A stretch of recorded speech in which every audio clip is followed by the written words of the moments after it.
malam, selamat pagi, selamat siang untuk pada Sony dan teman-teman semuanya. Kami dari kelompok 16 pada kesempatan kali ini kami akan mempresentasikan hasil materi kami mengenai cyber security. Pastinya sih semua orang awam sudah pernah mendengar kata cyber security ini atau keamanan cyber ini atau keamanan di dunia digital. Tapi namun apakah semua orang sudah tahu mengenai apa itu cyber security, cara kerjanya bagaimana, apa saja manfaatnya, atau apakah ada permasalahan atau ancaman yang membahayakan dari cyber security ini? Maka dari itu pada presentasi kali ini kami dari kelompok 16 akan mengupas tuntas mengenai semua hal mengenai cyber security. Da- yang dan pada presentasi ini kami akan menjelaskan mengenai pengertian dari cyber security, elemen-elemen penting yang ada dalam sebuah cyber security, eh, tentunya manfaat dari cyber security ini, dan ada ancaman atau kejahatan dalam cyber security, dan ada jenis-jenisnya. Pertama-tama saya Jeremy Diandito, NIM 1962244 akan menjelaskan mengenai pengertian cyber security sendiri. Cyber security secara umum didefinisikan sebagai upaya untuk melindungi informasi yang tersimpan dan diteruskan melalui jaringan elektronik atau dalam di dunia digital. Dan dilansir dari Cisco sendiri, cyber security adalah merupakan sebuah proses di mana perlindungan program, data, sistem, maupun jaringan dari ancaman atau dari serangan digital dari luar. Nah, orang-orang awam sendiri menganggap cyber security sebagai usaha untuk melindungi jaringan komputer dan menjaga integritas keamanan dan privasi data dari komputer itu yang melewati jaringan tersebut, serta sebagai konsep holistik yang meliputi berbagai aspek termasuk teknologi, proses, dan tentunya perilaku manusia. Selanjutnya saya Maulana Muhammad Susetio, NIM 196222310 akan melanjutkan menjelaskan mengenai elemen dari cyber security. Yang pertama adalah threat atau ancaman. Apa itu? Ancaman adalah serangan atau aktivitas yang berbahaya bagi keamanan sistem dan informasi. Ancaman dapat berupa malware seperti virus, worm, trojan, dan ransomware, phishing, social engineering, DDoS, dan APT atau Advanced Persistent Threat. Hal-hal ini akan dijelaskan lebih lanjut di slide selanjutnya. Yang kedua adalah network security. Network security atau keamanan jaringan adalah tindakan dan solusi yang diambil untuk melindungi jaringan dan sistem dari serangan dan ancaman keamanan. Network security melibatkan penggunaan firewalls, VPN, sistem deteksi atau penjagaan interupsi, dan enkripsi. Yang ketiga ada endpoint security. Keamanan titik akhir adalah tindakan dan solusi yang diambil untuk melindungi perangkat individu seperti komputer dan ponsel dari ancaman keamanan. Ini melibatkan penggunaan antivirus, daftar aplikasi yang diizinkan, dan manajemen patch. Untuk yang keempat adalah user awareness and education. User awareness and education adalah upaya untuk meningkatkan kesadaran dan pemahaman pengguna tentang ancaman keamanan dan cara menghindarinya. Ini melibatkan memberikan dukungan untuk membuat sandi kuat, melakukan backup secara berkala, dan menghindari email atau tautan yang mencurigakan. Yang kelima ada cloud security. Keamanan cloud adalah tindakan dan solusi yang diambil untuk melindungi data dan aplikasi yang disimpan dan dijalankan dalam cloud computing. Ini melibatkan enkripsi, manajemen akses, dan pemantauan dan pencatatan. Yang terakhir ada regulations and compliance. Regulasi dan konformitas adalah peraturan dan standar yang harus dipatuhi oleh organisasi untuk memastikan keselamatan dan privasi data. Ini melibatkan regulasi seperti GDPR, HIPAA, dan PCI DSS.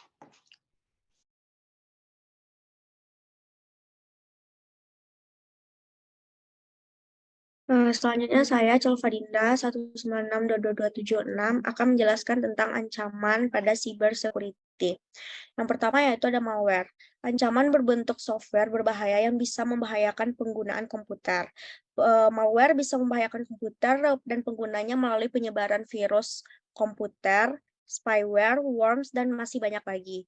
Selanjutnya yaitu ada virus. Virus adalah jenis malware yang menyebar dengan menyisipkan salinan dirinya ke dalam file atau program yang sah dan menyebarkan ke sistem lain ketika file tersebut dibuka atau program tersebut dijalankan.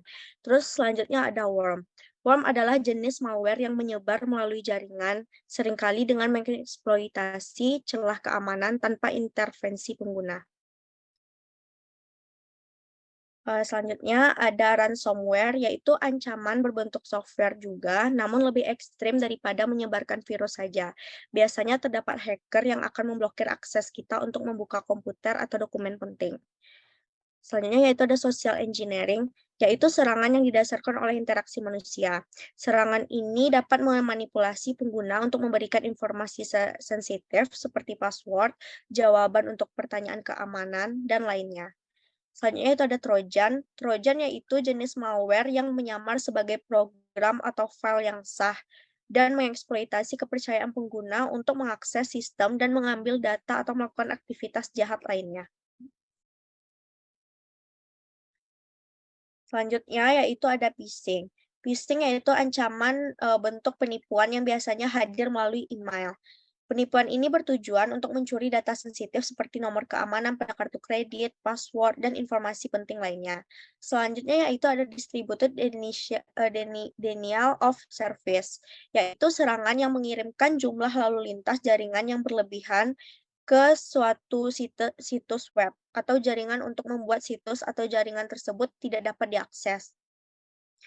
Selanjutnya itu ada Advanced Persistent Threat, adalah serangan yang dilakukan oleh pihak yang bertujuan mengambil informasi penting secara terus-menerus dalam jangka waktu yang lama, sering melalui eksploitasi celah keamanan yang tidak diketahui.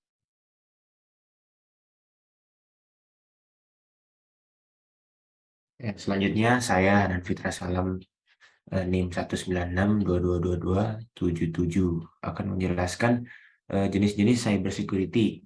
Yang pertama ada network security. Sistem keamanan yang melindungi lalu lintas data di tengah pengguna yang semakin banyak melalui peningkatan keamanan jaringan.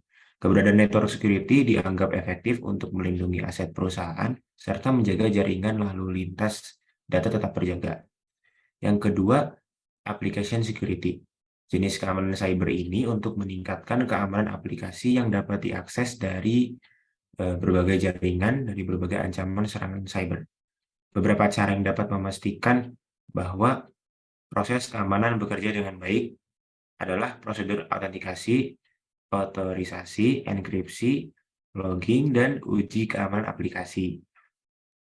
Yang ketiga ada cloud security, mengacu pada upaya untuk melindungi data yang tersimpan di cloud. Hal yang dilibatkan dalam perlindungan ini ialah teknologi, kebijakan kontrol, dan layanan yang mendukung keamanan cloud. Next. Yang keempat ada operational security, mengidentifikasi informasi penting dari sebuah organisasi dan mengembangkan mekanisme perlindungan untuk memastikan keamanan dari semua data-data yang penting dan sensitif. Yang kelima ada information security atau keamanan informasi, sering disingkat InfoSec, adalah sekumpulan prosedur dan alat keamanan yang secara luas melindungi informasi perusahaan sensitif dari penyalahgunaan, akses tidak sah, gangguan, atau penghancuran. InfoSec mencakup keamanan fisik dan lingkungan, kontrol akses, dan keamanan cyber. Yang keenam ada physical security atau keamanan fisik, menggambarkan langkah-langkah yang dirancang untuk memastikan perlindungan fisik aset seperti fasilitas, peralatan, personel, sumber daya, dan properti lainnya dari kerusakan dan akses fisik yang tidak sah. Langkah-langkah keamanan fisik diambil untuk melindungi aset-aset ini dari ancaman fisik termasuk pencurian, vandalisme, kebakaran, dan bencana alam.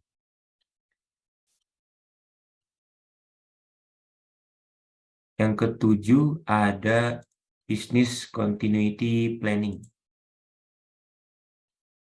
mengenai pembuatan perencanaan dan framework untuk menjamin bahwa proses bisnis dapat terus berlanjut dalam keadaan emergensi.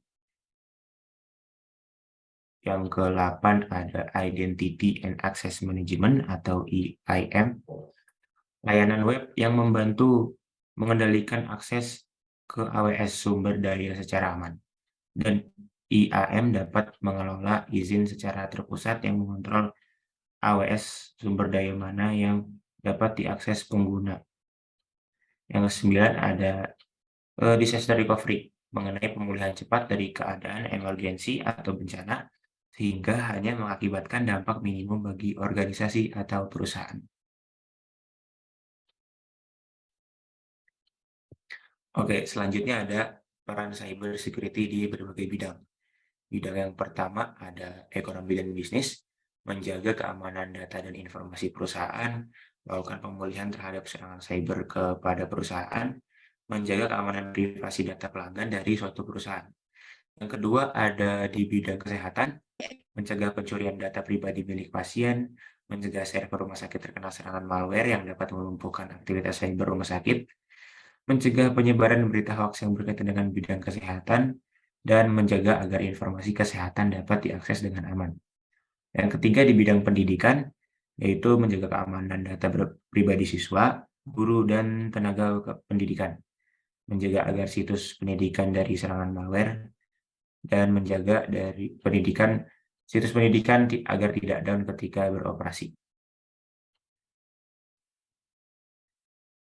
Yang keempat ada di bidang keuangan, melindungi data dan informasi finansial, mencegah pencurian identitas dan keuangan, dan memastikan bahwa transaksi finansial dilakukan secara aman dan terjamin. Yang kelima ada di bidang keamanan nasional, melindungi informasi dan infrastruktur strategis penting bagi keamanan nasional, mencegah serangan terhadap sistem dan jaringan keamanan nasional, membentuk infrastruktur dan pedoman keamanan data berskala nasional. Yang keenam ada teknologi dan media, melindungi data dan informasi teknologi secara umum pada masyarakat, mencegah tersebarnya berita hoax pada masyarakat, memastikan integritas dan keamanan informasi yang dipublikasikan, dan mencegah server media dari aktivitas. Nah, selanjutnya ini ada manfaat dari cyber security. Yang pertama ini ada mencegah spyware. Spyware ini tuh kayak aktivitas mata-mata atau spionase data di komputer kita yang dilakuin oleh para penjahat cyber. Nah, yang kedua ini ada menjaga situs web agar tidak down. Kita kan kayak sering dengar lah suatu web ini diserang atau dilumpuhin, akhirnya nge-down. Nah, salah satu manfaat cyber security ini adalah menjaga supaya situs web itu nggak diserang sehingga nggak down. Selanjutnya ini ada melindungi data dan informasi. Nah, ini manfaat utama dari cyber security inilah, di mana kita bisa menjaga data dan informasi, bisa data kita, data masyarakat, atau data pemerintah pakai cyber security ini. Nah, yang ketiga ada mencegah adware. Kita kan kayak sering dapat di email tuh misalnya kayak spam-spam iklan. Nah, salah satu manfaat cyber security ini bisa pakai untuk mencegah adware-adware. Selanjutnya adalah manajemen data, di mana cyber security ini bisa digunakan sehingga data-data yang kita punya ini tidak mudah untuk dimanipulasi. Nah, yang terakhir ini adalah sistem pemulihan atau recovery jika terjadi serangan cyber. Jadi kalau misalnya ada serangan cyber ini bisa buru-buru untuk di-recovery, dilakukan pemulihan sehingga kerugian yang dialami bisa sedikit berkurang.